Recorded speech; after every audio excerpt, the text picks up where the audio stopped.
ఆవిడ నన్ను 2 ప్రశ్నలు అడిగారు నేను వాళ్ళ ఇంటికి వెళ్ళినప్పుడు. అందులో ఒకటి, పువ్వులు రేకులు కింద విడదీసి పూజ చెయ్యవచ్చా అని అడిగారు. మంచి ప్రశ్న, అందుకు నేను ప్రస్తావిస్తున్నాను. బాగా జ్ఞాపకం పెట్టుకోండి, పువ్వు అంటే లక్ష్మి, పువ్వు అంటే జ్ఞానం, సరస్వతి.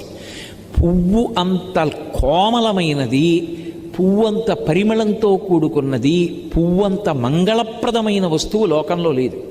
అన్నిటికీ అక్షతలు సరిపోతున్నప్పుడు పువ్వుల దగ్గర సరిపోవని చిదిపేసి రేకులన్నీ వేయమని ఎవడు చెప్పాడు? తక్కువైందని. తక్కువైందన్న మాట ఆయన అంటే జన్మలో పూజ చేయగలమా మనం? రోజు సింహాసనాలు తెస్తామా? రోజు పంచల చాపులు తెస్తామా? పట్టు చీరలు తెస్తామా? ఏం తెస్తాం మనం? దానికి పనికిరాంది పువ్వుల దగ్గరికి వచ్చేటప్పటికి ఎందుకు తక్కువైంది?